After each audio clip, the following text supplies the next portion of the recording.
Bonjour à tous, soyez les bienvenus à ce webinaire dans lequel nous allons parler de l'IA combinée à la GED. Alors pour commencer, je me présente, je suis Christopher Vandorme, consultant avant-vente et projet au sein de la société Hello Digital Office France.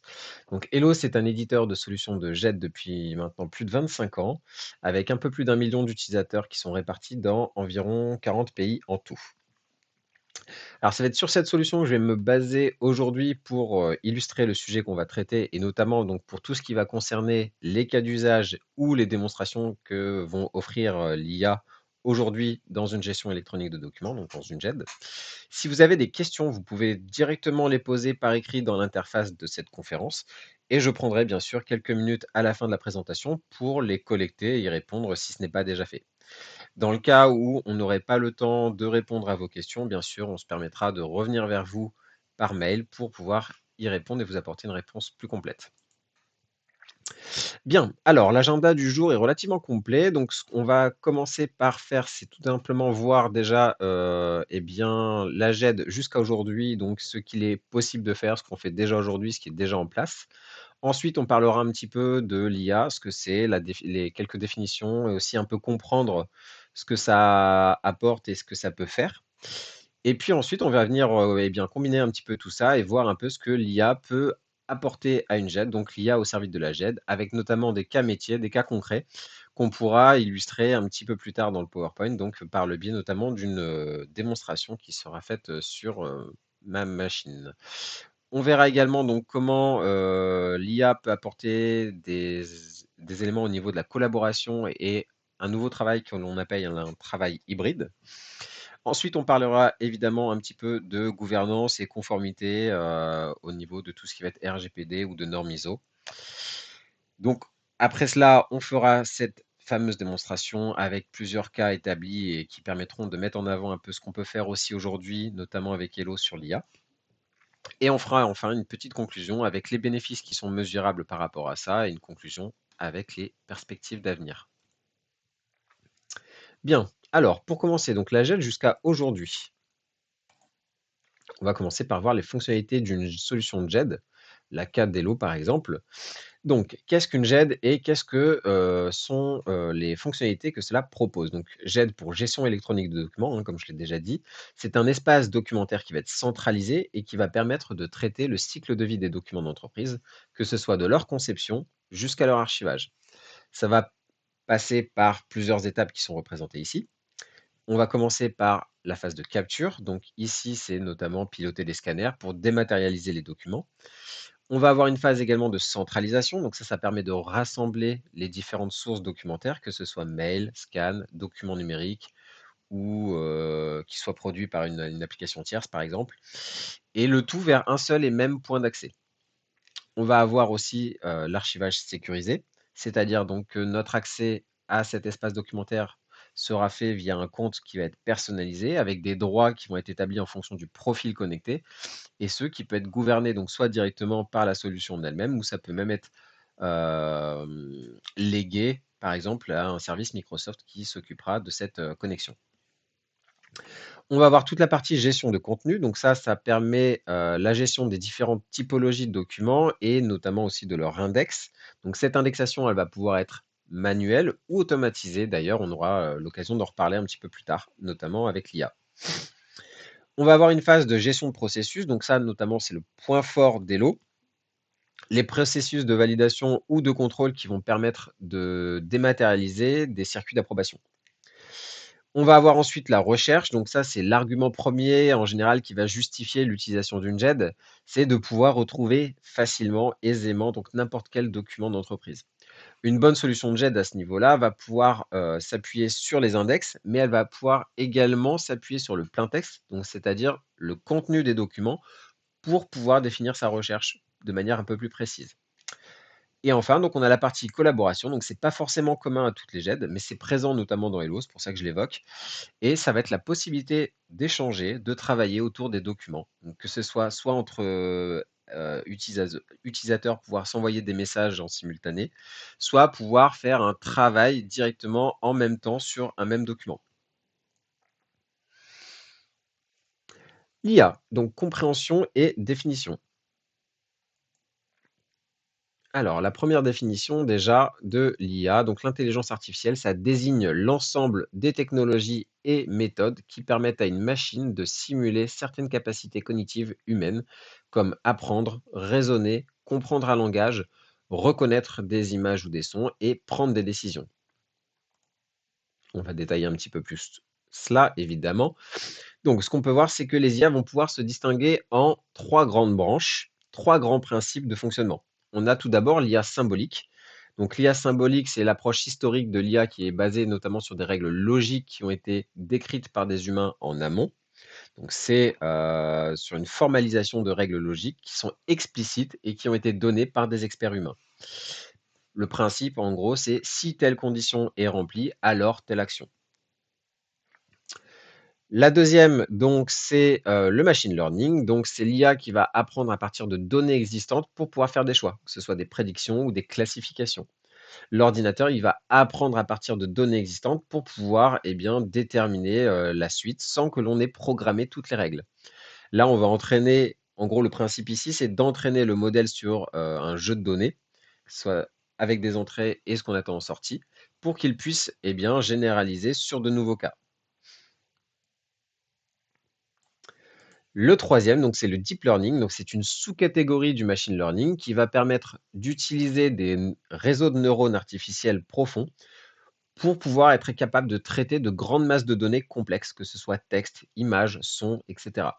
Le principe, c'est vraiment ici d'être sur l'imitation du fonctionnement du cerveau avec des couches de neurones qui vont être interconnectées et qui vont permettre, eh bien, par exemple, de faire de la reconnaissance d'images, de la reconnaissance vocale, du NLP, donc c'est le Natural Language Processing. C'est un outil de résumé automatique ou de traduction, par exemple, comme Google Translate ou ChatGPT. Donc, en résumé, donc on va avoir l'IA symbolique. Ce sont les règles d'archivage automatique selon les types de documents. On a le machine learning, donc c'est la classification automatique d'un document, que ce soit un document RH ou une facture, par exemple, dans le cas de la GED. Et on va avoir le deep learning, donc c'est l'extraction d'informations clés. On peut prendre par exemple dans un contrat, donc récupérer ces informations-là en langage naturel. Et l'IA générative dans tout ça. Donc on connaît maintenant eh bien, tous notamment ChatGPT ou Mistral pour le texte. On connaît également DALL-E pour les images. Donc c'est avec ce type d'IA que la course à qui aura la meilleure IA a été lancée avec des modèles qui finalement vont doubler leur performance tous les 6 mois et ce depuis maintenant à peu près 2020. Donc c'est sur cette montée en puissance et les applications aussi possibles de l'IA dans tous les domaines et bien que les recherches, chez Hello se sont orientées il y a quelques années maintenant et bien l'idée derrière tout ça, pour nous, ça va être de pouvoir se servir de ce progrès pour pouvoir booster l'utilisation de la GED et notamment donc proposer des informations, nouvelles, des fonctionnalités nouvelles dans la GED par ce biais de l'IA. En gros, ce qu'on souhaite de notre côté, c'est aussi comment faciliter le quotidien d'un utilisateur avec l'IA. Et ça va être justement du coup l'objet du point suivant, l'IA au service de la GED avec des cas métiers. Donc si on reprend le schéma de tout à l'heure, donc en début de présentation, et qu'on décortique maintenant pour chaque étape ce que l'IA va pouvoir apporter, eh bien on observe en fait que c'est presque à chaque étape que l'IA va être concernée et va pouvoir faire bénéficier d'ajouts. La première étape, donc, c'est la capture qu'on va pouvoir regrouper avec la deuxième étape, la gestion de contenu. Et ici, les possibilités que que vont offrir l'IA vont être multiples. On va prendre comme premier exemple, eh bien, le traitement des factures fournisseurs. Historiquement, on utilisait un logiciel de l'ADRAC, donc de lecture automatique de documents, de reconnaissance automatique de documents, qui permet, entre autres, de reconnaître une facture grâce à un moteur OCR et qui va lire et décrire le contenu du document. Concrètement, ça veut dire quoi? Ça veut dire qu'on envoie une facture scannée dans le logiciel et on va ressortir avec un formulaire d'indexation qui contient des informations importantes associées à notre document. Cette technologie, elle est assez empirique, hein, puisqu'elle existe depuis maintenant un peu plus de décennies et elle fonctionne plutôt bien d'ailleurs, hein, mais elle va être limitée dans son champ d'action. Il va être assez difficile de mettre, par exemple, une nouvelle typologie de document qui va être inconnue et de pouvoir en extraire automatiquement les informations pertinentes en vue d'un stockage en GED. En gros, cette technologie, elle fonctionne bien à partir du moment où tout est bien cadré et prévu à l'avance. C'est là que les LLM, donc Large Language Model, notamment ChatGPT, etc., etc., vont amener de la nouveauté. Cette dernière génération d'intelligence artificielle va être capable de comprendre et de générer du texte en langage naturel. Dans notre contexte, au final, ça va venir apporter une surcouche donc, aux mécanismes qui sont déjà existants pour pouvoir renforcer l'apprentissage des règles et qui vont permettre, eh bien, du coup, l'extraction des informations qui va être suivie ensuite par le logiciel de Ladrad. Avant, c'était fait par un humain et désormais, ça va être l'IA qui va pouvoir aider justement ces règles d'apprentissage à évoluer dans le bon sens. La troisième étape qui est dans notre schéma, donc c'est la gestion des processus. Ici, on utilise déjà des règles de gestion qui permettent d'automatiser des actions ou des choix de route pour une validation, un contrôle ou encore une validation précise sur un document d'entreprise.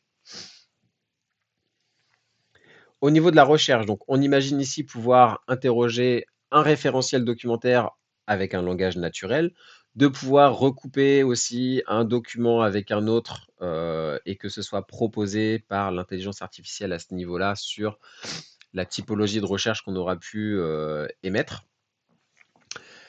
Au niveau de la collaboration, on va aussi avoir de notre côté, eh bien, pas mal de possibilités, hein. On va pouvoir, par exemple, interroger un assistant IA pour lui demander de résumer un énorme PDF de 500 pages, de pouvoir aussi déceler les problèmes ou les anomalies sur un document et de pouvoir les relayer en un seul clic au service conseiller, concerné plutôt. L'assistant IA, il va permettre aussi, eh bien aux collaborateurs de pouvoir avoir un expert à ses côtés qui va connaître, eh bien, l'ensemble des documents d'entreprise et qui va pouvoir répondre à n'importe quelle question. Donc ça permet d'être vraiment, accompagné au quotidien. C'est d'ailleurs le prochain point qu'on va évoquer, hein, c'est tout ce qui va être collaboration et travail hybride. Donc comme je viens de l'expliquer, hein, travailler en collaboration avec une IA, c'est être accompagné d'un expert en permanence qui est capable de réaliser des tâches instantanément, là où ça prendrait finalement des heures pour un humain. On pense notamment ici à un document d'entreprise qui serait complexe ou très long, comme un contrat, un cahier des charges, etc. Ça peut être analysé très rapidement par l'IA et ça peut être par exemple résumé, reformulé, ça peut être expliqué aussi ou ça peut être aussi passé au crible pour pouvoir détecter les failles, comme par exemple des contradictions dans le document, des sections qui seraient manquantes si on le compare à un autre document, etc. Si je prends le cas d'Hello, à l'heure actuelle, donc l'assistant IA, il est directement intégré dans la solution et il est en mesure d'apporter toutes ces fonctionnalités. Il a déjà été préprogrammé, donc c'est-à-dire que l'assistant a déjà ce qu'on appelle des prompts. En fait, il a déjà un contexte sur l'utilisation qu'on va faire ensuite auprès de lui. Et donc, il va déjà être en mesure de pouvoir répondre à certaines formulations précises qui sont déjà préenregistrées, comme on peut le voir sur la capture ici. Et ça va vous permettre de vous adresser à l'IA très rapidement ou encore, si vous le souhaitez, comme vous le feriez avec n'importe qui. Pour aller aussi un petit peu plus loin, l'assistant IA il va être en mesure de pouvoir garder en mémoire les demandes précédentes pour pouvoir affiner ses résultats suivants. Donc si par exemple le premier résultat qu'il va vous donner sur une requête ne vous satisfait pas ou est incomplète, vous allez pouvoir eh bien, tout simplement améliorer ça en continuant de converser avec lui et donc d'aller de plus en plus loin sur ce que vous souhaitez obtenir comme résultat. Ça sera de toute façon un peu plus concret quand on va le voir ensemble. L'autre apport de l'IA sur une gestion de documentaire, c'est de pouvoir proposer une indexation du document automatiquement. Là aussi, on le propose déjà dans Hello et on va pouvoir le voir ensemble donc, durant la démonstration. Effectivement, lorsqu'on vient par exemple ajouter un contrat, on vient placer notre contrat en pièce jointe et il va être analysé par l'IA pour pouvoir proposer une indexation complète déjà dessus.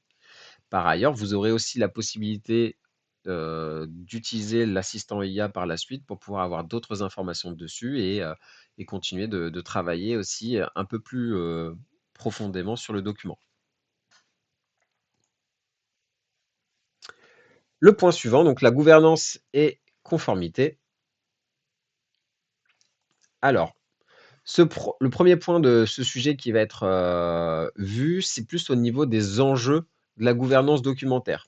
Ce qu'on a pu observer donc ces 10 dernières années, c'est une explosion des volumes de documents de tout type dans les entreprises. Et là, finalement, ce qu'on se rend compte, c'est que sans règles ou alertes claires, eh bien, on a de forts risques d'avoir du désordre, des doublons ou encore pire, une perte d'informations. Ça va être encore plus vrai dans une entreprise qui va être en expansion puisque chaque service va consommer du volume documentaire de plus en plus intensément et qui peut être plus ou moins mis en commun avec d'autres services. Donc là, on va avoir un réel besoin de pouvoir gérer tout ça de manière transverse. Et c'est là qu'une IA intégrée dans un processus de validation ou de contrôle va permettre de pouvoir réduire tous ces risques en détectant les doublons, en plaçant des documents de manière à ce que chaque document soit correctement rangé, etc. Pareil aussi, une gestion des droits qui va pouvoir être affinée, elle va pouvoir aussi être confiée à l'IA pour pouvoir ajouter ou enlever des droits à des services en fonction de la nature des documents et aussi de leur degré de sensibilité. Dans le futur, alors c'est pas encore présent chez Hello, mais dans le futur, on imagine pourquoi pas aussi que l'IA pourrait également aider dans une autre mesure à détecter des comportements suspects et bloquer des accès aussi avant que les données soient compromises, par exemple, dans le cadre d'une attaque, d'une cyberattaque. Ensuite, l'autre point qu'on peut voir par rapport à la gouvernance de nos documents, c'est qu'une solution de GED va offrir des fonctionnalités d'IA qui devraient permettre de se connecter à son propre LLM. Donc, en gros, le LLM, c'est le modèle qu'on choisit. Ça peut être ChatGPT, ça peut être Mistral, ça peut être une autre solution. C'est le choix qu'on a fait chez Hello, c'est de laisser justement la liberté aux clients de choisir son LLM, puisqu'ils n'ont pas tous les mêmes politiques en termes de protection de données. Et comme c'est évidemment quelque chose qui est propre à notre cœur de métier, on laisse l'utilisateur choisir le LLM qui lui paraît le plus approprié par rapport à la sensibilité de ses informations pour pouvoir opter, eh bien, finalement, pourquoi pas, par un modèle qui serait hébergé en local sur vos serveurs pour éviter finalement toute fuite de données. Ça, c'est une possibilité. L'autre possibilité encore aussi, c'est d'avoir une fonctionnalité d'anonymisation qui permet d'utiliser un LLM qui serait hébergé dans le cloud sans pour autant craindre de partager publiquement des informations RH ou des informations commerciales qui seraient jugées sensibles. Ça permet notamment de pouvoir respecter le RGPD déjà dans un premier temps, mais également des normes ISO comme la 15489 ou pour le record management. Et également, il y a la norme 27001 pour la sécurité de l'information. Bien, je propose qu'on bascule directement sur la partie démonstration et je vais aller sur mon environnement de démonstration pour pouvoir vous présenter un petit peu tout ce qu'on peut faire avec l'IA. Donc, mon environnement de démonstration étant déjà démarré, je vais aller directement sur mon navigateur et je vais me connecter au client web avec un utilisateur. Donc là, je vais prendre l'utilisatrice Lena Adler. Je me connecte. Comme j'ai dit tout à l'heure, effectivement, au niveau de la connexion, ça peut être délégué à Microsoft pour pouvoir se connecter automatiquement avec votre compte Microsoft. Et offrir aussi, pourquoi pas, des sécurités supplémentaires à ce niveau-là. Bien, je suis connecté en tant que Lena Adler. Je vais aller sur ma page d'accueil qui se trouve ici. Et sur ma page d'accueil, je vais avoir plusieurs sections qui vont me permettre d'avancer et de travailler. Donc sur la partie gauche, je retrouve des tuiles qui vont me permettre d'aller dans différentes sections de ma gestion électronique de documents. On ne les verra pas tous aujourd'hui, hein. L'idée, c'est vraiment de se concentrer sur la partie IA. C'est pourquoi je vais vraiment recentrer finalement toute la partie démonstration par rapport à ça. Sur la partie centrale, on va retrouver des informations qu'auraient échangées d'autres membres envers Lena Adler. Par exemple, on voit que Christophe Bouvier a envoyé vendredi un message et sur lequel on va pouvoir venir réagir si on le souhaite. Et sur la partie droite, on retrouve notamment les workflows qui sont en cours et qui pourraient être en souffrance si on en a. Ce n'est pas le cas de notre côté, on n'a rien en attente, donc c'est pour ça que cette partie est vierge pour nous. Bien, je vais aller dans la partie espace et je vais commencer par aller dans ma gestion de webinaire. Ici, je vois en fait que j'ai un espace qui est propre à Lena Adler, qui peut être partagé aussi avec d'autres utilisateurs et qui va me permettre ici de pouvoir manager mes différents webinaires dans lesquels je vais pouvoir également mettre toute ma documentation qui est liée à chacun des webinaires. Donc, je vais commencer par ajouter notre webinaire du jour. IA et GED, cas d'usage, et je ne sais plus exactement la suite, mais on peut le laisser de cette manière. L'événement, on va pouvoir mettre, eh bien, par exemple, le 2 octobre, voilà, à 11h00. Là, ici, je n'ai pas mis, ce ne sont que des utilisateurs fictifs, donc on va laisser à Lena Adler et on va mettre canal de diffusion, Webikeo, pour un public, public. Et on va venir ici mettre des thématiques. Donc pour notre document, on va le classifier en GED, mais également en IA. Ça, c'est des informations qui pourront nous servir, par exemple, pour la recherche. Au niveau du statut, on le laisse en préparation pour le moment. Et voilà, mon document, mon dossier est prêt. Je retrouve ici mon webinaire là. Très bien. Et je vais pouvoir ajouter mes documents, hop, que j'ai également préparés. On va avoir par exemple notre PDF. On va avoir notre scénario démo en format Word et on a également l'emailing qui a été envoyé. Donc tous ces éléments sont des éléments que j'ai envie de sauvegarder et de rassembler autour de ma thématique qui est effectivement mon webinaire. Donc là, je viens de les ajouter. Et ce qu'on peut observer, voilà, c'est que les 3 documents ont été déjà rajoutés et sont déjà disponibles à ce niveau-là.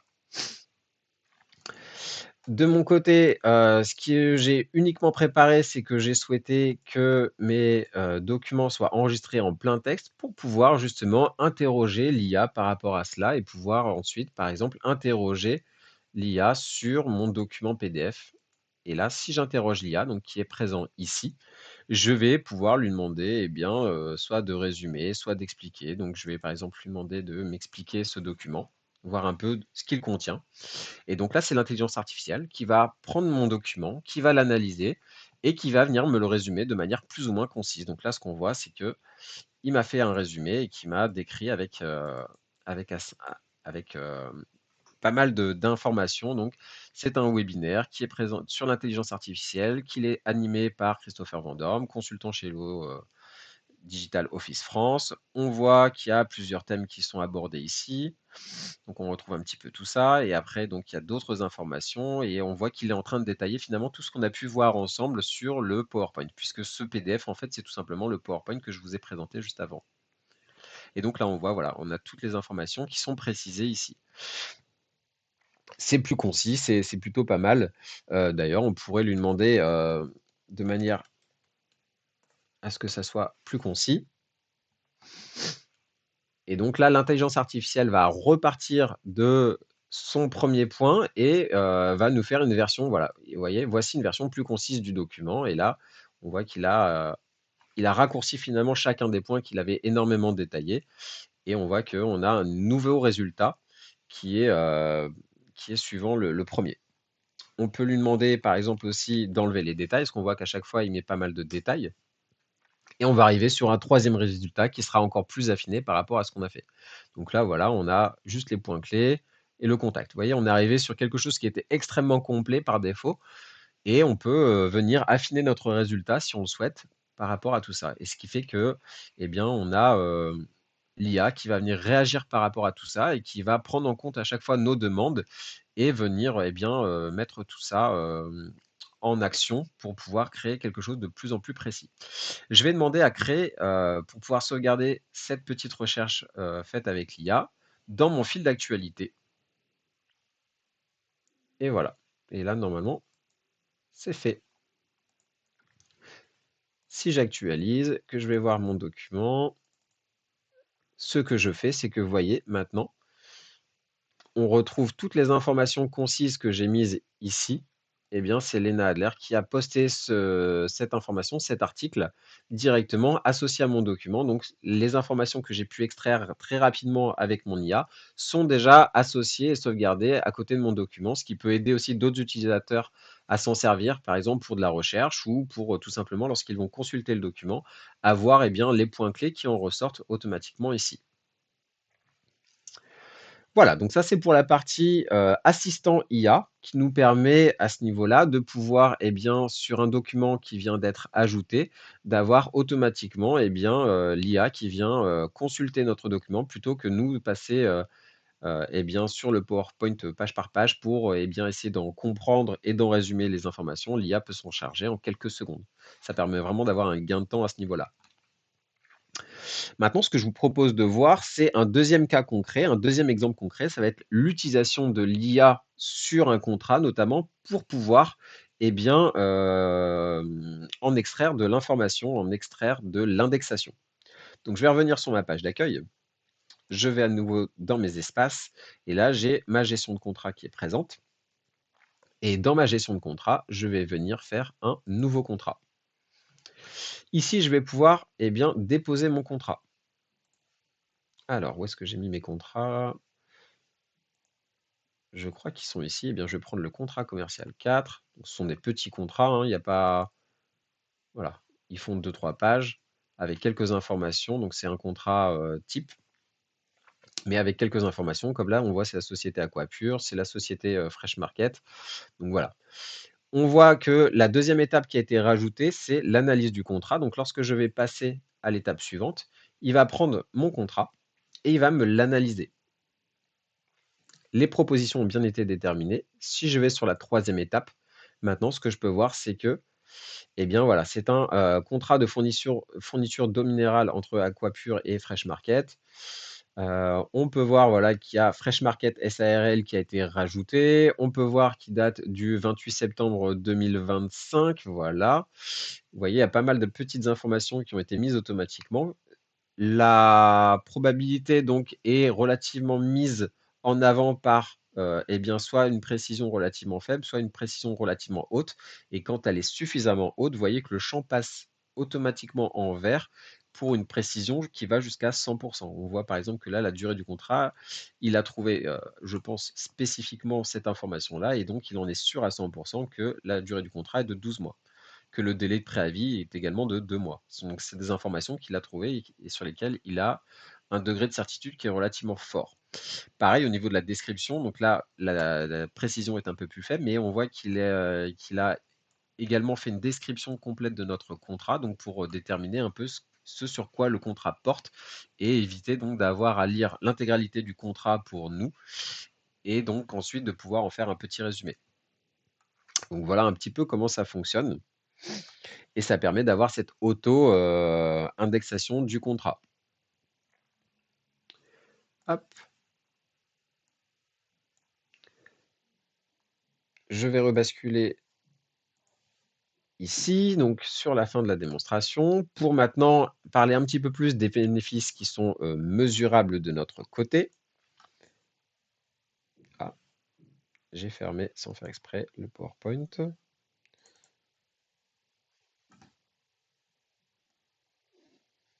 Je rallume ça tout de suite.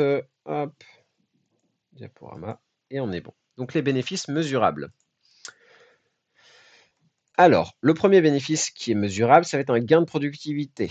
Là, on pense notamment, par exemple, à l'automatisation des tâches répétitives, hein. Donc l'IA va être, capable d'extraire automatiquement les métadonnées, comme on a pu le voir ici sur le contrat, que ce soit des dates, des montants, des noms et cetera, au lieu de faire des saisies qui sont manuelles et qui sont donc chronophages, en plus de pouvoir, de devoir chercher l'information.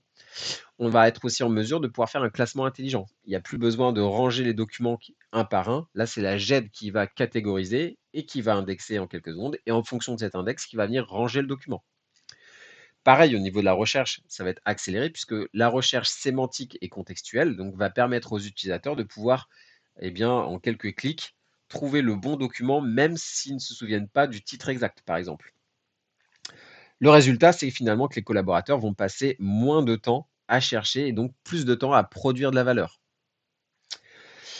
Au niveau de la réduction des erreurs, donc là, on va avoir également plusieurs points. On va avoir déjà la suppression des saisies manuelles. Donc ça, forcément, c'est une baisse des erreurs de typage ou de mauvaise catégorisation. On va avoir une détection automatique des incohérences. Donc par exemple, sur une facture avec un montant qui ne va pas correspondre à la commande, ou alors sur un contrat sur lequel le prix unitaire ne va pas correspondre à ce qui aura été échangé par mail au préalable. Donc tout ça, ça va être des détections automatiques faites par l'IA. On va avoir aussi le versionning intelligent. Donc ça, c'est un suivi qui va permettre de voir clairement les modifications, de pouvoir réduire les doublons et aussi les risques d'utiliser une version obsolète. Donc c'est des choses qui vont être mises en place hein, très prochainement et qui vont venir accompagner ce que j'ai déjà montré par rapport à aujourd'hui. Donc c'est des nouveautés qui vont être boostées par l'IA par rapport à tout ça. Le troisième point, ça va être évidemment une meilleure expérience utilisateur, hein, puisqu'on va avoir une interface un peu plus intuitive, hein. L'IA va permettre de faire des suggestions de documents ou des actions pertinentes. On va pouvoir aussi discuter directement avec l'IA. Donc forcément, c'est aussi simplifié pour un utilisateur, puisqu'il va pouvoir lui parler comme il parlerait à un être humain. Et donc, l'IA va pouvoir comprendre aussi ce qu'il y a derrière les phrases, etc., pour pouvoir adapter son comportement. Le résultat de tout ça, c'est que ça va apporter évidemment des équipes qui vont être plus autonomes, plus efficaces et qui vont être aussi plus satisfaites de leur outil documentaire, ce qui est très important. Et enfin, ce qu'on voit, bien sûr, c'est qu'on va vers une intelligence documentaire. Donc, l'AGED ne se contente plus de stocker, elle devient un acteur proactif de la stratégie d'entreprise, avec notamment de l'anticipation, hein, puisqu'on va avoir des alertes automatiques. Donc, je pense notamment à l'échéance d'un contrat qu'on pouvait déjà faire à l'heure actuelle, mais qui là va être encore plus pertinente. De pouvoir aussi mettre en avant des factures qui seraient en retard de paiement, sans qu'il y ait forcément des règles propres qui soient établies par la gestion électronique de documents en amont. On va avoir de la valorisation de l'information, hein, de l'analyse transversale de documents pour pouvoir détecter les tendances, que ce soit des récurrences au niveau des clauses contractuelles, au niveau du suivi des dépenses, des choses comme ça. Et on va avoir aussi bien sûr une décision qui va être améliorée, augmentée, donc une mise à disposition d'informations qui vont être plus fiables, contextualisées et aussi déjà analysées. Donc on a un véritable assistant qui va aider à la prise de décision. Le résultat finalement, c'est qu'on va avoir le passage d'une GED qui est réactive à une GED qui va être intelligente, qui va être génératrice de valeur et aussi stratégiquement, ça va apporter du pilotage stratégique. Donc en conclusion, finalement, je vais revenir un petit peu sur déjà ce qu'on a pu dire. Hop. Ce qu'on a pu voir, c'est que on a vu que l'alliance de la GED et de l'IA, ça transforme finalement profondément la manière dont les entreprises gèrent les documents. On va avoir une productivité qui va être accrue grâce à l'automatisation, une fiabilité qui va être renforcée avec une réduction significative des erreurs. On va avoir une expérience utilisateur qui va être améliorée pour que les collaborateurs ils soient plus autonomes et surtout aussi euh, eh bien, euh, plus, à, plus à même d'apprécier l'expérience. Et on va avoir surtout l'émergence donc d'une véritable intelligence documentaire où l'information ne dort plus dans des silos, mais devient finalement un vrai levier stratégique. En gros, l'avenir de la JET ne va pas se limiter à stocker et à classer. En fait, là, il va s'agir surtout de pouvoir donner un sens aux données, de pouvoir les connecter à des processus métiers, de pouvoir les transformer finalement en connaissances exploitables. Et c'est avec l'essor là de l'IA générative, de la recherche conversationnelle, aussi des assistants intelligents, comme on a pu le voir ensemble, qu'on va pouvoir entrer dans une nouvelle ère de la GED qui ne sera plus seulement un outil de gestion, mais aussi un partenaire actif de la prise de décision. Finalement, donc, ce qu'on peut se dire, c'est que la question n'est pas est-ce qu'il faut adopter la GED et l'IA, mais ça va être plutôt comment allons-nous ensemble finalement construire cette intelligence documentaire pour pouvoir préparer l'entreprise de demain. Je vous remercie pour votre attention. Comme je l'ai dit, je vais prendre quelques minutes encore ici pour récolter les questions s'il y en a. Si vous souhaitez directement nous contacter, vous avez également notre contact mail qui se trouve en haut à droite de la diapositive. En tout cas, je vous remercie énormément pour votre attention et je vous dis à bientôt pour un prochain webinaire.